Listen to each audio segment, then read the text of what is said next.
Friends, welcome to Madhunaveen vlog channel. இன்றைக்கி நம்ம இந்த வீடியோவில் என்ன பார்க்க போகிறோம் அப்படின்னு பார்த்தீங்கன்னா, ஒரு சூப்பரான ஒரு நான்வெஜ் ரெசிபி தான் நான் இன்றைக்கி உங்க கூட வந்து ஷேர் பண்ணிக்க போகிறேன். ஸோ மோஸ்ட்லி எல்லாத்துக்குமே பார்த்தீங்கன்னா பிரியாணி அப்படின்னா வந்து ரொம்ப பிடிக்கும். இன்றைக்கி நம்ம சிக்கன் பிரியாணி எப்படி பண்ணுறது அப்படின்னு வந்து பார்க்கலாம். ஸோ இது செய்கிறது ரொம்பவே வந்து சிம்பிள், பட் டேஸ்ட் வந்து வேறு லெவலில் இருக்கும். கண்டிப்பாக வந்து ட்ரை பண்ணி பாருங்கள். அதுக்கு முன்னாடி இதுதான் வந்து ஃபர்ஸ்ட் டைம் நம்ம சேனலை பார்க்குறீங்கன்னா மறக்காமல் வந்து சப்ஸ்கிரைப் பண்ணிக்கோங்க.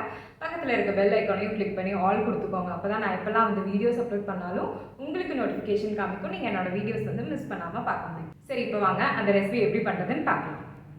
ஸோ இன்றைக்கி பார்த்தீங்கன்னா நம்ம வந்து சிக்கன் பிரியாணி குக்கர்லேயே ரொம்ப ஈஸியாக தான் வந்து பண்ண போகிறோம். பட் குக்கர்லேயே பண்ணாலும் அதோட ரைஸ் எல்லாம் பார்த்தீங்கன்னா நல்லா வந்து உதிரியாக ரொம்பவே வந்து சூப்பராக இருக்கும். அதே மாதிரி சிக்கன் நல்லா வந்து அந்த மசாலாவில் போட்டால் வேறு லெவலில் இருக்கும். சரி, இப்போ எப்படி பண்ணுறது அப்படின்னு வந்து பார்க்கலாம். ஒரு குக்கர் எடுத்துகிட்டு குக்கர் நல்லா வந்து சூடானதுக்கப்புறமா இதில் வந்து எண்ணெய் சேர்த்திக்கோங்க. ஒரு 3 டேபிள் ஸ்பூன் அளவுக்கு எண்ணெய், ஒரு 2 டேபிள் ஸ்பூன் அளவுக்கு நெய் வந்து சேர்த்திக்கோங்க. இல்லை நீங்கள் இதை பிரியாணி பார்த்திங்கன்னா ஃபுல்லாகவே வந்து எண்ணெயிலும் செய்யலாம், இல்லைனா வந்து ஃபுல்லாகவே வந்து நீங்கள் நெய்லையுமே வந்து செய்யலாம். நான் வந்து பாதி எண்ணெய் பாதி நெய்யில் வந்து சேர்த்திக்கிறேன். இப்போ இந்த எண்ணெய் வந்து சூடானதுக்கப்புறமா இதில் ஒரு பிரிஞ்சி இலை, ஒரு பட்டை, ஒரு கிராம்பு, 2 ஏலக்காய், இதில் வந்து கடல் பாசி, அதுக்கப்புறம் நட்சத்திர சோம்பு இதெல்லாத்தையும் வந்து சேர்த்திக்கோங்க. சேர்த்திட்டு லைட்டாக வந்து பொரிஞ்சு வந்ததுக்கப்புறமா இது கூட நான் வந்து 2 பெரிய வெங்காயம் ஸ்லைஸாக வந்து கட் பண்ணி சேர்த்திருக்கேன். அதையும் சேர்த்து நல்லா வந்து வதக்கி விடுங்க. வெங்காயம் சேர்த்துனோடனே ஸ்டவ் வந்து லோ ஃப்ளேமில் வந்து மாற்றிக்கோங்க. வெங்காயம் நல்லா வந்து கலர் மாதிரி நல்லா வந்து பொன்னிறமாக வந்து வதக்கி வரணும். அது வரைக்கும் நல்லா வந்து வதக்கி விடுங்க.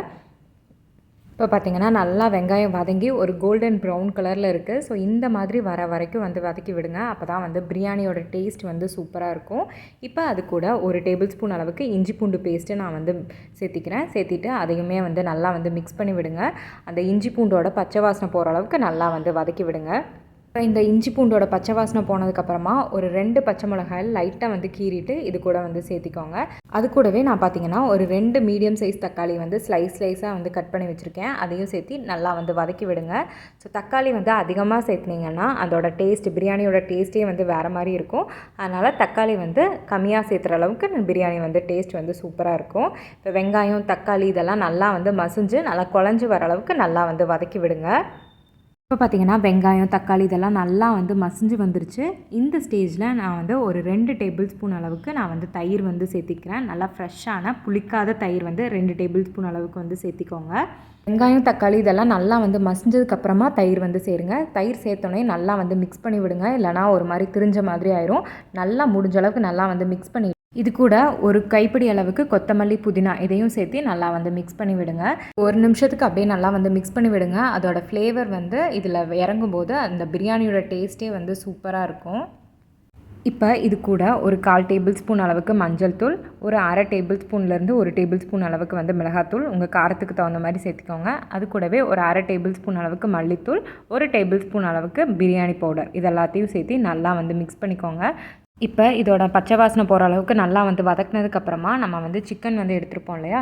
ஸோ நாங்கள் பார்த்திங்கன்னா ஒரு 1/2 கிலோ அளவுக்கு சிக்கன் வந்து எடுத்திருக்கோம். ஸோ அதையும் இது கூட வந்து சேர்த்திக்க போகிறோம். நான் பார்த்திங்கன்னா சிக்கன்லாம் நல்லா வந்து வாஷ் பண்ணியாச்சு. இந்த பிரியாணிக்கு வந்து பார்த்திங்கன்னா கொஞ்சம் எலும்பாக இருக்கிற மாதிரி சிக்கன் பீஸ் வந்து ஒரு 1/2 கிலோ அளவுக்கு வந்து சேர்த்திருக்கேன். சேர்த்திட்டு நல்லா வந்து மிக்ஸ் பண்ணிக்கோங்க. நம்ம போட்டிருக்கிற மசாலாலாம் இந்த சிக்கனில் நல்லா வந்து கோட் ஆகிற மாதிரி நல்லா ஒரு 2 நிமிஷத்துக்கு நல்லா வந்து வதக்கி விடுங்க. நல்லா வந்து கோட் ஆனதுக்கப்புறமா இதில் நம்ம தண்ணி எதுவுமே வந்து சேர்த்திக்க வேண்டாம். லைட்டாக இந்த சிக்கன் வேகிற அளவுக்கு லைட்டாக வந்து ஒரு சால்ட் உப்பு மட்டும் ஒரு 1/2 டேபிள் ஸ்பூன் அளவுக்கு வந்து போட்டுட்டு அதை லைட்டாக அப்படியே வந்து மிக்ஸ் பண்ணிவிட்டு மூடி போட்டு விசில் போட்டு ஹை ஃப்ளேமில் வச்சு ஒரு 3 விசில் வச்சு வந்து எடுத்துக்கலாம். அப்போ தான் அந்த சிக்கன் நல்லா வந்து வேகும்.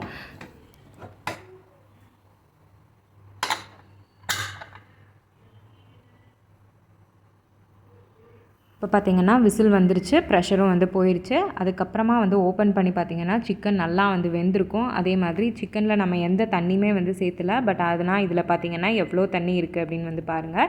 சிக்கனை இந்த மாதிரி வந்து குக்கரில் ஃபஸ்ட்டு வேக வச்சுட்டு அதுக்கப்புறம் வந்து நம்ம பிரியாணி செஞ்சோம் அப்படின்னா அந்த பிரியாணியோட டேஸ்ட் வந்து சூப்பராக இருக்கும். அதே மாதிரி அந்த சிக்கன் ரொம்ப வந்து ஹார்டாக ரஃப்பாக இல்லாமல் ரொம்பவே வந்து சாஃப்டாக அதே மாதிரி நல்லா வந்து ஜூஸியாக வந்து இருக்கும். இப்போ இதுக்கு தேவையான அளவுக்கு நம்ம தண்ணி வந்து சேர்த்திக்கலாம். நான் பார்த்திங்கன்னா ஒரு 1.5 கப் அளவுக்கு பாஸ்மதி ரைஸ் வந்து ஒரு 1/2 மணி நேரம் இந்த பிரியாணி செய்கிறதுக்கு முன்னாடி வந்து ஊற வச்சுருக்கேன். 1.5 கப் பாஸ்மதி ரைஸ்க்கு நான் பார்த்திங்கன்னா 2 கப் அளவுக்கு தண்ணி வந்து ஊற்றிக்கிட்டேன். அதுவே வந்து கரெக்டாக இருக்கும். எந்த கப்பில் அரிசி அளவு வந்து எடுத்தீங்களோ அதே கப் அளவில் வந்து தண்ணி வந்து எடுத்துக்கோங்க. 1 கப் எடுத்திங்கன்னா 1.5 கப் அளவுக்கு தண்ணி ஊற்றணும். 1.5 கப் எடுத்திங்கன்னா 2 கப் அளவுக்கு தண்ணி ஊற்றினாலே வந்து கரெக்டாக இருக்கும். இப்போ தண்ணி லைட்டாக வந்து நல்லா வந்து கொதிச்சு வந்ததுக்கப்புறமா நம்ம ஊற வச்சுருக்கிற அந்த பாஸ்மதி ரைஸ் வந்து சேர்த்திக்கலாம். பாஸ்மதி ரைஸ் ரொம்ப நேரம் வந்து ஊறணும் அப்படின்னு இல்லை, நீங்கள் சமைக்கிறதுக்கு ஸ்டார்ட் பண்ணுறதுக்கு முன்னாடி ஊற வச்சிங்கன்னா வந்து கரெக்டாக இருக்கும். இப்போ நான் ஒரு அரை மணி நேரம் ஆச்சு. அரை மணி நேரத்துக்கு அப்புறமா நல்லா வந்து வாஷ் பண்ணிவிட்டு தண்ணி எதுவுமே இல்லாமல் அந்த அரிசி மட்டும் வந்து சேர்த்திட்டு லைட்டாக வந்து ஜென்டிலாக வந்து மிக்ஸ் பண்ணிங்கன்னா போதும். ரொம்ப வந்து மிக்ஸ் பண்ணிங்கன்னா அரிசிலாம் வந்து உடஞ்சி போகிறதுக்கு வந்து சான்சஸ் இருக்குது. ஸோ இப்போ இதில் லைட்டாக வந்து நான் ஒரு ஹாஃப் லெமன் வந்து புழிஞ்சு விட்டுக்கிறேன். ஸோ டேஸ்ட் வந்து இன்னுமே வந்து சூப்பராக இருக்கும். இந்த ஸ்டேஜில் நம்ம உப்பு வந்து சேர்த்திக்கலாம். ஆல்ரெடி சிக்கன் வேக வைக்கும்போது நம்ம வந்து உப்பு வந்து ஆட் பண்ணியிருக்கோம். அதனால் அதுக்கு தகுந்த மாதிரி பார்த்துட்டு உப்பு வந்து ஆட் பண்ணிக்கோங்க. இப்போ வந்து டேஸ்ட் பார்க்கும்போது நம்மளுக்கு கொஞ்சம் வந்து எச்சா இருக்கிற மாதிரி இருந்தால் தான் சாப்பாடு நல்லா வந்து வெந்து வரும்போது உப்பு வந்து கரெக்டாக இருக்கும். இப்போ நான் வந்து ஒரு அரை டேபிள் ஸ்பூன்லேருந்து 1 டேபிள் ஸ்பூன் வரைக்கும் நெய் வந்து ஆட் பண்ணிக்கிறேன். லாஸ்ட்டாக வந்து நெய் சேர்த்தி வரும்போது அதோட ஸ்மெல் வந்து சூப்பராக இருக்கும். நீங்கள் வந்து நெய் வந்து சேர்த்துலாம், இல்லைனா வந்து பட்டர் கூட வந்து சேர்த்திக்கலாம். இப்போ குக்கர் மூடி போட்டு விசில் போட்டு ஹை ஃப்ளேமில் ஒரு 3 விசில் வச்சு எடுத்திங்கன்னா பிரியாணி வந்து ரெடி ஆயிரும். இப்போ இது ப்ரெஷர் போனதுக்கப்புறம் ஓப்பன் பண்ணி பார்த்திங்கன்னா சாப்பாடு நல்லா வந்து உதிரி உதிரியாக ரொம்பவே வந்து சூப்பராக வந்து வெந்திருக்கும். அதே மாதிரி சிக்கன் எல்லாமே நல்லா வந்து அந்த மசாலாவில் வந்து கோட்டாகி சூப்பராக வந்து இருக்கும். ஸோ நான் சொன்ன ரேஷியோவில் அதே மாதிரி பண்ணிங்கன்னா உங்களுக்கு வந்து ஒரு பர்ஃபெக்டான கடையில் வாங்குற மாதிரி ஒரு சூப்பரான சிக்கன் பிரியாணி வந்து நீங்களுமே வந்து ஈஸியாக வந்து குக்கர்லேயே வந்து வீட்டில் செய்யலாம். எல்லாத்துக்குமே வந்து ரொம்ப பிடிச்சிருக்கும் அப்படின்னு நினைக்கிறேன். நெக்ஸ்ட் டைம் கண்டிப்பாக வந்து இதை ட்ரை பண்ணி பார்த்துட்டு எப்படி இருக்குது அப்படின்னு மறக்காமல் எனக்கு கமெண்ட்ஸில் வந்து சொல்லுங்கள். தேங்க்யூ, தேங்க்ஸ் ஃபார் வாட்சிங் திஸ் வீடியோ. பாய்.